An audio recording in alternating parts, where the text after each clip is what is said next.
Pengaruh tilawah terhadap kesehatan tubuh. Masya Allah. Bukti-bukti ilmiah Al-Quran sudah nampak di akhir zaman ini, kemukjizatan Al-Quran sudah diketahui dunia saat ini, dan membuat mereka para saintifik terpesona atas keilmiahan dan kemukjizatan Al-Quran tersebut. Prof. Dr.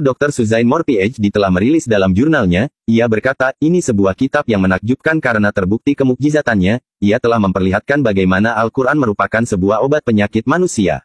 Suara yang keluar dari tilawah seseorang akan melayang ke udara dan kemudian masuk melewati telinga dan seterusnya diserap oleh tubuh, kemudian ia masuk ke sel-sel yang ada dalam tubuh kita. Suara yang terdengar dengan irama dan frekuensi tertentu mengandung informasi spesifik sehingga dapat memberi rangsangan kepada sel-sel dalam tubuh kita.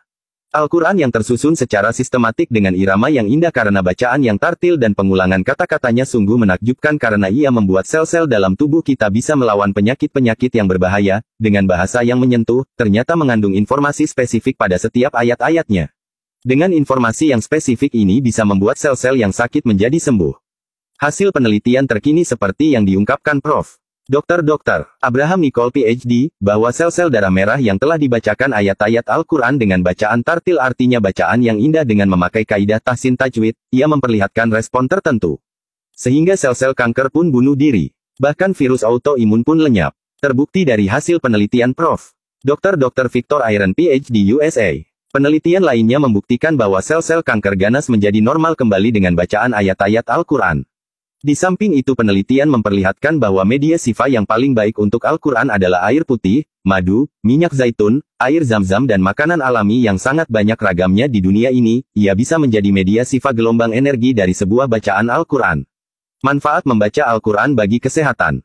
Menurut sebuah survei yang dilakukan oleh Dr. Al-Qodi di Klinik Besar Florida, Amerika Serikat, berhasil membuktikan hanya dengan mendengarkan ayat suci Al-Quran, baik mereka yang mengerti bahasa Arab atau tidak, ternyata memberikan perubahan fisiologis yang sangat besar. Termasuk salah satunya dapat menangkal berbagai macam penyakit. Hal tersebut dikuatkan lagi oleh penemuan Muhammad Salim yang dipublikasikan Universitas Boston. Mengapa di dalam Islam, ketika kita mengaji disarankan untuk bersuara, minimal untuk diri sendiri alias terdengar oleh telinga kita? Berikut penjelasannya. Setiap sel di dalam tubuh kita bergetar di dalam sebuah sistem yang seksama, dan perubahan sekecil apapun dalam getaran ini akan menimbulkan potensi penyakit di berbagai bagian tubuh. Nah, sel-sel yang rusak ini harus digetarkan kembali untuk mengembalikan keseimbangannya. Hal tersebut artinya harus dengan suara. Maka muncullah terapi suara yang ditemukan oleh Dr. Alfred Tomatis, seorang dokter di Perancis. Sementara Dr. Al-Qodi menemukan bahwa membaca Al-Quran dengan bersuara, memberikan pengaruh yang luar biasa terhadap sel-sel otak untuk mengembalikan keseimbangannya.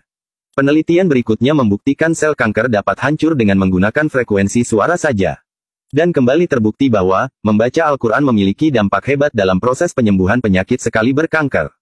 Virus dan kuman berhenti bergetar saat dibacakan ayat suci Al-Quran, dan di saat yang sama, sel-sel sehat menjadi aktif. Mengembalikan keseimbangan program yang terganggu terdapat dalam Al-Quran Surat 17 Al-Isra, ayat 82. Dan yang lebih menguatkan supaya diri ini semakin rajin dan giat. Membaca Al-Quran adalah karena menurut survei, suara yang paling memiliki pengaruh kuat terhadap sel-sel tubuh, adalah suara si pemilik tubuh itu sendiri. Al-Quran Surat 7 Al-Araf ayat 55 dan Al-Quran Surat 17 Al-Isra, ayat 9 dan 10.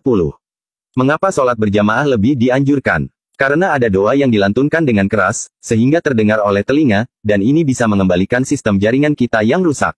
Mengapa dalam Islam mendengarkan lagu hingar-bingar tidak dianjurkan?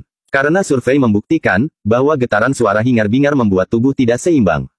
Maka kesimpulannya adalah, 1. Bacalah Al-Quran di pagi hari dan malam hari sebelum tidur untuk mengembalikan sistem tubuh kembali normal. 2. Kurangi mendengarkan musik hingar-bingar, ganti saja dengan murotal yang jelas-jelas memberikan efek menyembuhkan. Siapa tahu kita punya potensi terkena kanker, tapi karena rajin mendengarkan murotal, penyakit tersebut bisa hancur sebelum terdeteksi. 3. Perbaiki baca Al-Quran, baca dengan tartil, penuhi hukum tajwid karena efek suara kita sendirilah yang paling dahsyat dalam penyembuhan. Dengan hanya tilawah yang baik dan tartil tajwid tahsin maka kesehatanmu akan terjaga. Insya Allah. Semoga bermanfaat, amin.